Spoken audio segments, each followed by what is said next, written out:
In today's tutorial, I'm going to show you how to make this finger knit blanket from start to finish. This blanket is super duper quick and easy to make. It'll just take you a couple hours, and with this yarn, it works up super duper fast and it is so soft and squishy. I'm going to show you how to do this easy ribbed pattern, and it couldn't be easier. So don't be intimidated if you've never, if you don't know how to knit or anything. Don't worry about it. You got this, I promise. It's really easy. For this project, you're gonna need 7 skeins of Bernat Blanket Big yarn.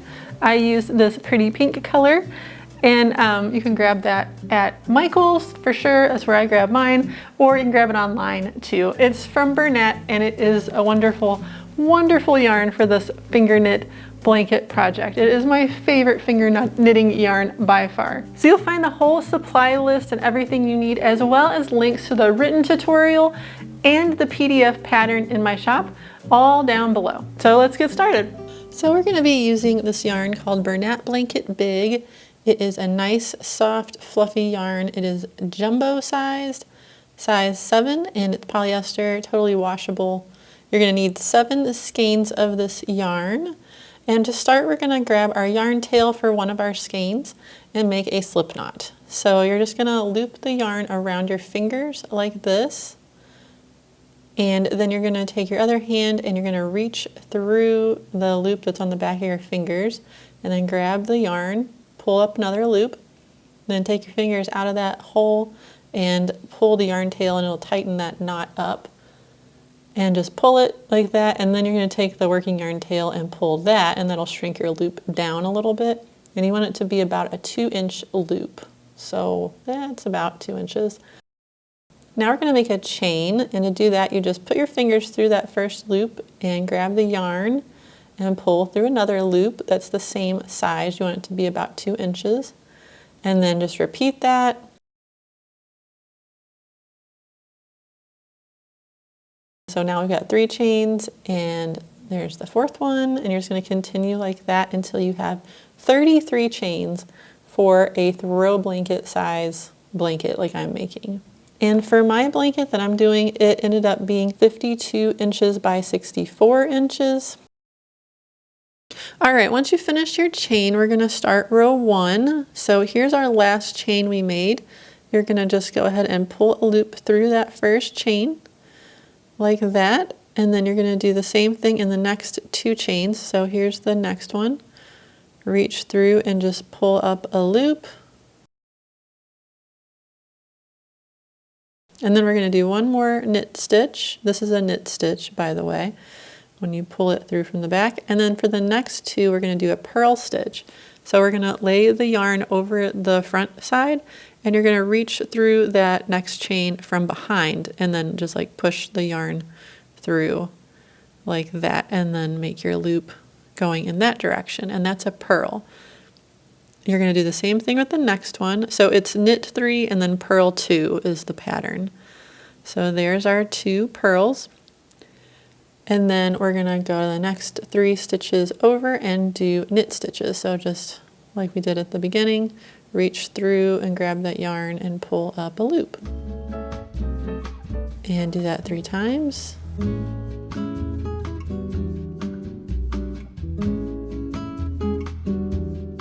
And then you're going to do 2 more purl stitches on the next 2.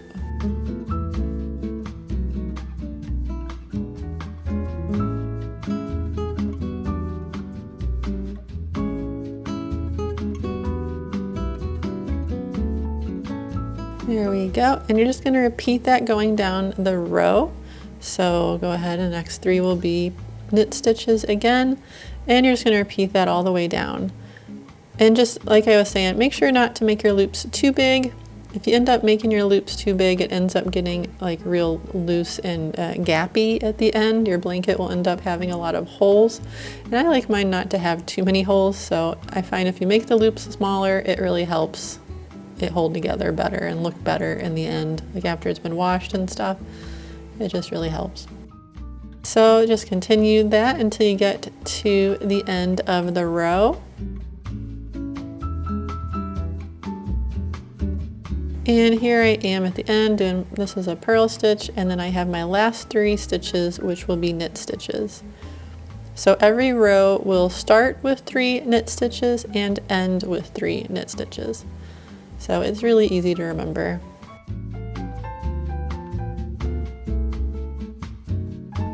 And now we're gonna do row 2. So all you're gonna do is, I recommend having your yarn up like above you, like on your desk or something. And I'm just gonna lay it going the other direction just to make it a little easier. And now we're gonna start here and do our first 3 stitches, which will be knit stitches. Just like the last row. Don't make it too big. And you're just gonna continue the same thing all the way across. So 3 knit stitches, and then 2 purl stitches.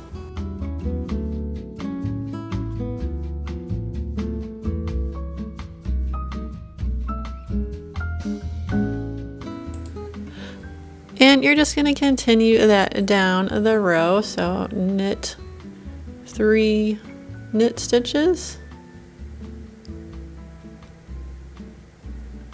and then do 2 purls. And you're just going to repeat that until you reach the end of your row again.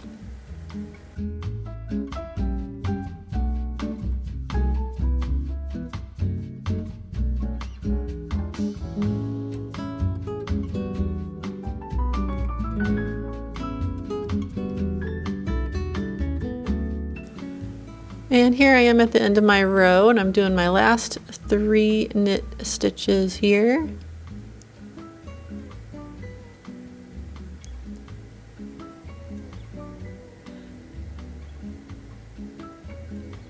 And then just like before, we're just going to turn and go back the other direction now. So just go back the other way, and you're just going to repeat this for, you know, the whole blanket. This is all you do for the actual making of the blanket. But it won't be too long before you're going to run out of yarn. You're probably going to get, you get it several rows done, but then you're going to run out of yarn. So I will show you next how to add on some yarn. And there's a couple different ways to do this, but I'm going to show you my favorite method. So here's my yarn tail where I've run out of yarn, and you can see I've gotten several rows done, but now we got to add on a new skein, so no big deal. I'm going to grab my next skein of yarn and find the yarn tail.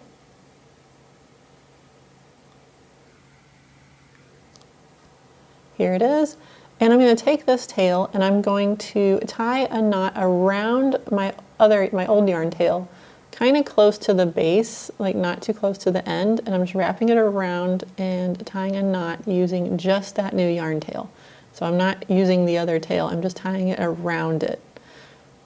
And then I'm going to lay it out like that, and I'm going to take my old yarn tail and I'm going to tie a knot around the new yarn the same way, just using that tail only to tie the knot around that other tail.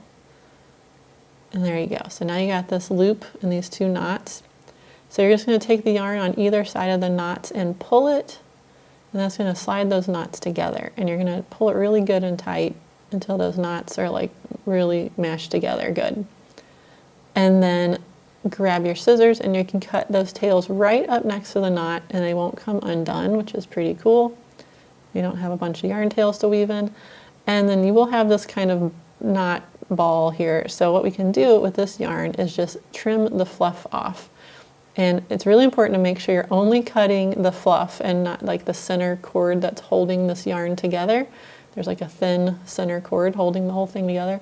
But you can just shave the fluff off and it'll make the knot a lot smaller. And you really won't be able to see it from at the end. It really blends in nicely. So get all your fluff out of the way.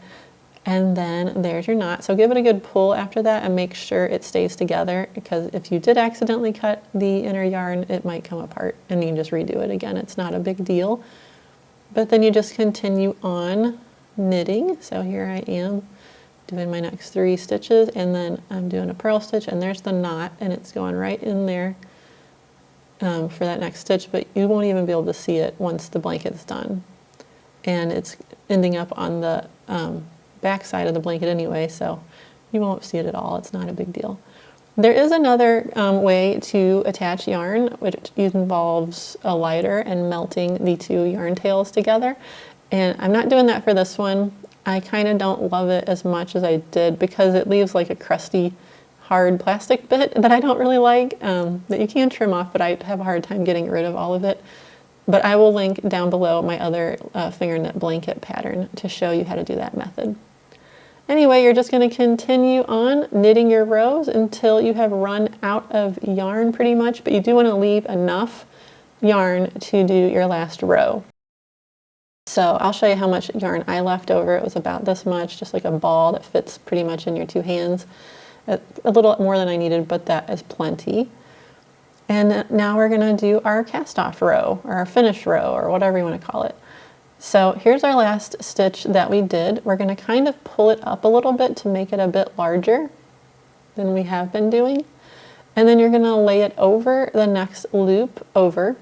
And it doesn't matter if you're going left to right or right to left. It's the same method. And then you're just going to pull through a loop through both of those loops. And you're going to make this loop a little bit bigger too, just like we did the first one. And you're going to lay it over top of the next loop. Put your fingers through both loops and pull up a yarn loop again. And repeat. And you're just going to do this across. And here's my next stitch, which is a purl stitch. Totally same thing though, not anything different. You just overlay your loop on top of it and pull through a loop.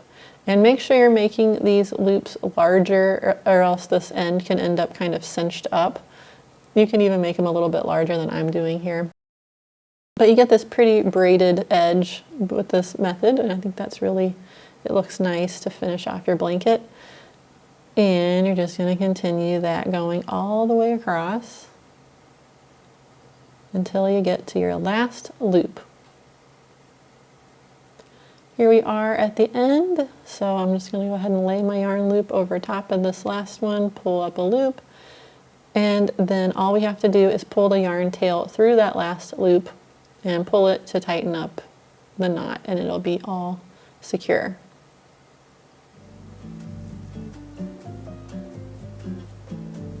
There we go. And now all we have to do is flip it over and weave in our yarn tail. So I'm on the back side of my blanket here, and I'm just gonna weave my yarn tails down under some stitches and then back up through some more stitches. The good thing about this yarn is it's so grippy, and it really, you know, your yarn tails pretty much stay put. You don't have to worry about it too much.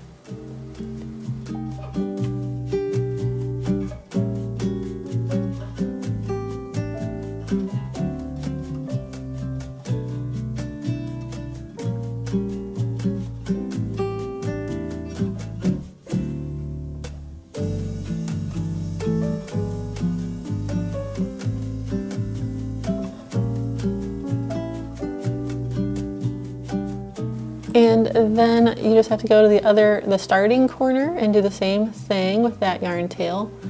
Just weave it in under a few stitches, go one direction and then come back the other direction.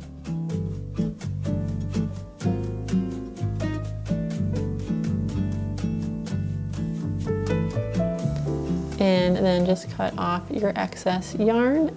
And then your blanket is all done. So that is it. I hope you enjoyed this tutorial and will make one of these yourself. If you wanted to make a larger size or you know, a smaller size even, if you want to do a larger size, all you'd have to do is make your starting chain longer, and I will put down in the description like the whole thing about stitch multiples and all that, since we did do a ribbed pattern, but it's very simple. If you want to see the written pattern for this, it is on my website, and I'll link it down below in the description too. And you can also find the printable PDF pattern with all the photo tutorials and everything included, and that'll be linked down below, and it's in my shop. I hope you enjoyed this project, and if you did, please leave a like.